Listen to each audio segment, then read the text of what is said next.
falamos em vícios e dependências, o normal é pensarmos em drogas ilícitas. Mas a verdade é que o universo dos comportamentos dependentes é muito maior e mais complexo do que o uso de uma substância maligna. E se dissermos que o comportamento dependente vai muito além das substâncias químicas? Você já ouviu falar em craving? E como fazer para ajudar alguém que tem alguma dependência? E a internet, vicia? Antes de mais nada, precisamos entender o que é um comportamento dependente. Porque quando se fala em dependência, normalmente pensamos no álcool ou em drogas ilícitas, mas essa doença não precisa estar relacionada a uma substância. A relação de dependência pode acontecer com sexo, jogos, remédios, comidas, games, internet, etc. O psiquiatra Luiz Guimarães diz que é preciso entender que o problema não está em determinada substância. A dependência está relacionada ao mecanismo de recompensa do cérebro, que busca reforçar um comportamento, e é esse comportamento que se torna patológico. Hoje vamos abordar semelhanças e diferenças entre diferentes tipos de dependências. Primeiro, é importante entender o conceito de craving, ou fissura. Ele está relacionado ao desejo quase incontrolável de repetir uma experiência, podendo ou não estar relacionado ao consumo de determinadas substâncias, desde alimentos, como o chocolate, até drogas psicoativas, como o álcool, crack ou heroína. É uma inquietação enorme que começa a tomar conta do corpo, seguida de irritação e muito nervosismo. Mas qual que é a diferença entre o craving e a famosa abstinência? O psicólogo Wellington Pereira explica que a abstinência produz sintomas físicos ligados diretamente à falta específica de alguma substância química. E o craving é manifestado pelo pensamento, não tem a ver com substâncias e se relaciona com todos os comportamentos dependentes. Isso acontece porque o craving está intimamente ligado à memória. Aquele primeiro momento em que se sente algo prazeroso é registrado no cérebro como algo bom e que deve ser repetido. E o psicólogo Pablo Salsi explica que não se sente craving se você nunca tiver usado droga ou vivido aquela situação. Ela é desencadeada pós-uso. É uma associação mental do prazer registrada como afeto e satisfação. A dependência com maior visibilidade é a dependência química. Ela é definida como um conjunto de fenômenos comportamentais, cognitivos e fisiológicos que se desenvolvem após o uso repetido de determinada substância. A pessoa vive com a droga como se fosse uma bengala e pode estar relacionada a uma substância psicoativa específica, como cigarro, álcool ou cocaína, a uma classe de substâncias, como os opioides, ou a um conjunto mais vasto de diferentes substâncias. A dependência química apresenta características distintas em relação a outras patologias mentais, e por isso o tratamento demanda um programa específico para a recuperação do dependente. Existem 4 perspectivas que orientam o tratamento de um dependente químico: medicação, abstinência, psicoeducação e responsabilização.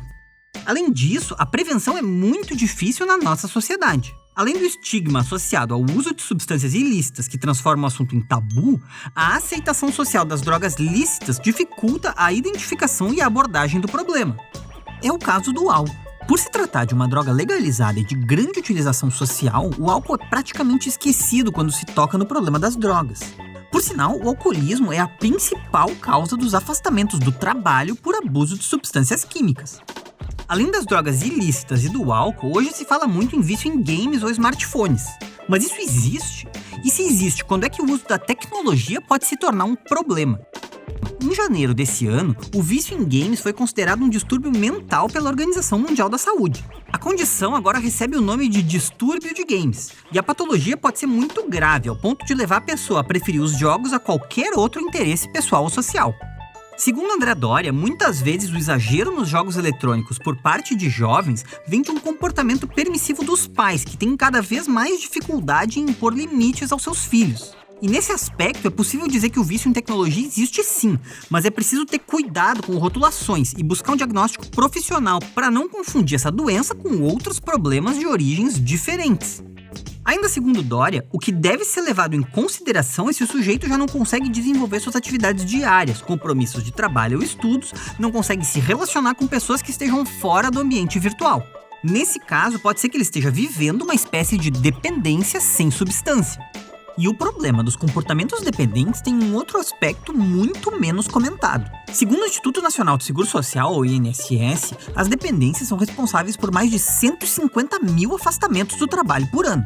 Além dos afastamentos de trabalho pela dependência química em si, em torno de 25% dos cerca de 500 mil afastamentos por acidentes de trabalho no Brasil são decorrentes do uso ou abuso de drogas. São cerca de 125 mil acidentes causados pelas dependências químicas que resultam em afastamentos do trabalho.